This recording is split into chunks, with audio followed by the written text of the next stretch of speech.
You're going to have Drew Carey's going to take over The Price is Right, which I think he'll do an okay job. Personally, I would have liked to have seen a couple more celebrities try it out, because I think a few celebrities would probably give it like an interesting take. Like, for example, Jack Nicholson, I think would be interesting. Of course, with Jack Nicholson, you'd probably try to make it a little more sexy. Like, you'd dim the lights down, have some candles lit, and he'd probably just be like, "How are you? I'm Jack Nicholson. Welcome to The Price is Right. And now I'd like to bring up our first 3 contestants, all Playboy models. Sherry, Terry, and Miss Oklahoma. Now, you have to guess how much this is. It's an item that's found in the bedroom. The bed, to be more exact.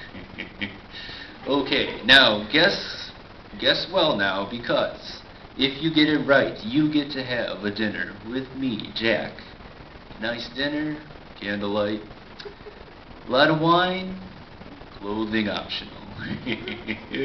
Seriously. So, I mean, Jack would be interesting. You can't have, like, Al Pacino, because Al Pacino would be too intense. Al Pacino is just in your face and he screams all the time, you know? He'd be like, "All right, how much do you think this is worth?" I don't know, I'm going to have to say, like, $65. Wrong! We'll be right back after these intermissions, but don't go anywhere, because we're just getting warmed up here. Hoo-ah! Too intense. You could have De Niro, but De Niro's got the opposite problem, especially if you have, like, De Niro from, like, the gangster movies where he has, like, 2-word sentences, you know? The guy'd be like, okay, I'm going to guess that's about $65. You don't look too good. So I got it wrong? Am I taking any money home? A little bit. How much is a little bit? Not too much. Not too much? Forget about it. Don't worry about it. I like presidents, U.S. presidents, because they're smart, intelligent people. U.S. presidents are smart, intelligent people, but I'm only talking about a few presidents. You know, when I'm talking about smart and intelligent, I'm talking about, like, George Washington all the way up until about the 2000 elections. Because then the White House kind of turned into a boxing match with George Bush in one corner and common sense in the other. And common sense took some huge blows, let me tell you. Growing up, I liked Ronald Reagan. Ronald Reagan was a very smooth talker. He could say anything and just not make it look and make it sound like it's not a big deal, you know? Reagan could come up to a podium and be like, "My fellow Americans, at approximately 3 p.m. this afternoon, we accidentally blew up China. Oopsie daisy. But I want to assure the American people we will still have fortune cookies in the morning." I liked Bill Clinton, because Bill Clinton was just straight up, you know? Bill Clinton would just be like, "I did not have sexual relations with that woman." Hey, you did. I know. I had you going there for a second. So your wife is running for president? A crazy lady. She's busy running for president. I can't wait to be the first man. I'm just going to sit on the couch all day and watch seasons of Desperate Housewives. Maybe throw in some Grey's Anatomy.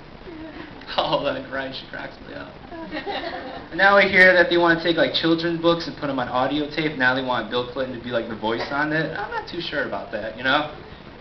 I don't want to walk into a room someday and have my kid listening to, like, "Rubber Ducky, you're the one." You like bath time. Oh, so much fun. My biggest fear would be, like, if he started combining, like, sex education with kid stories and be like, "Jack and Jill went up the hill to get a pail of water. Jack did not have protection, and now they have a daughter." And then came George Bush. George W. Bush, the reason why speech classes are required now. This is the only president I know that can go to another country, say something in another language. Perfect, like it's his native tongue. And then he goes to say something in English and, like, stumbles through the whole sentence. It's like his mouth is, like, falling down the stairs. It's, like, that bad, you know? And what excuse would he have? You know, he can't be like, English is a tough subject, much like math or the alphabet. English has rules. Like noun before the verb, I before E, except after dark. I would love to see George Bush in college. I can just imagine what that was like. The professor would be like, does anybody know what inflation is? Yes, Bush.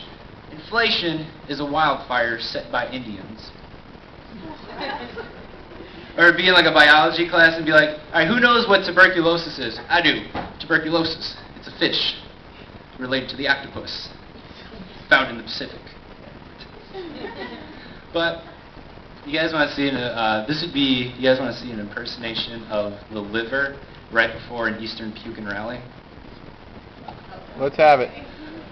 So this is the liver, as everyone knows what the puke and rally is. So this would be like the liver has to make a phone call up to the brain.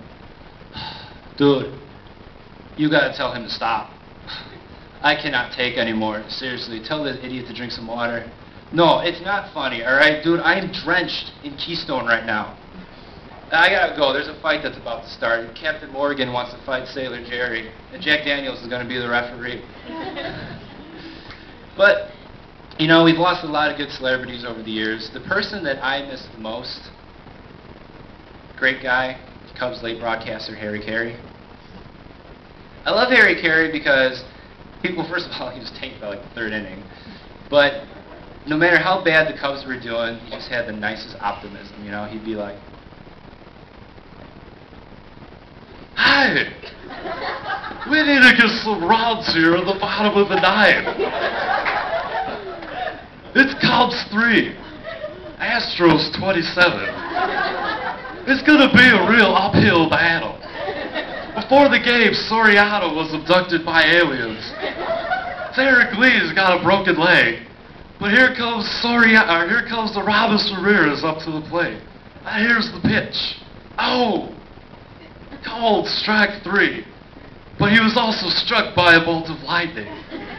That's a kick in the shin. Well, not a kick in the shin, more like 10,000 watts straight to the brain. I hope he makes it, because he's a good kid. I like him.